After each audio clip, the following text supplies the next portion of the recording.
So you fucked up and you made a whole bunch of mistakes and you're feeling really down on yourself about it, and you're just focusing and focusing and focusing on everything that went wrong. And I'm telling you now, you're making it so much worse. When you're in those states of taking score of everything that went wrong,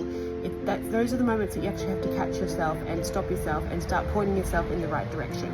When you can learn to stop associating who you are with the thoughts that are running through your mind, that's when you take your power back. Because our mind is sort of like a radio system where there are so many different channels that we can tune into, because every single thought that's ever been thunk is already out there in the ethers, ready for us to tap into it if we choose to. And sometimes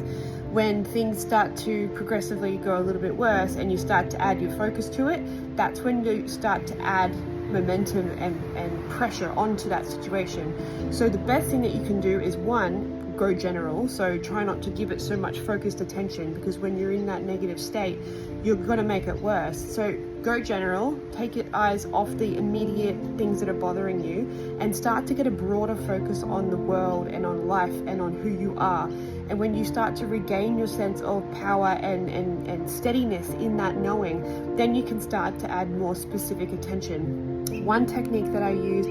a few years ago that pulled me out of a very, very dark place that I was progressively getting further into was making a list of things that went well for me in that day at the end of every day. And I would start crafting this list in my head as the day would go along, but I would just make it a big habit of mine to start to literally consciously and deliberately choose thoughts that were in alignment with the direction that I wanted to go. Anytime my mind went into taking score or noticing all the things that were going wrong, because there were plenty, just because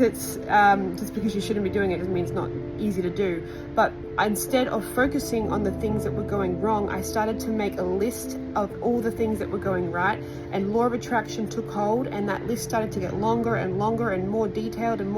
I started to really enjoy making these lists of positive aspects. And you can do the same too, and I actually have to do that right now, because I've started focusing in a way that's starting to gain momentum in the opposite direction of which in the way that I want to go. So now my work is to A, stop trying so hard to get it to go back the other way, and B, go more general, and then C, add some momentum going in the direction that I want. So go general and start to make lists of things that are going well for you all throughout the day, and you will actually start to see the law of attraction add momentum to that positive list, and watch your mood transform from being mostly negative to mostly positive in a very short space of time.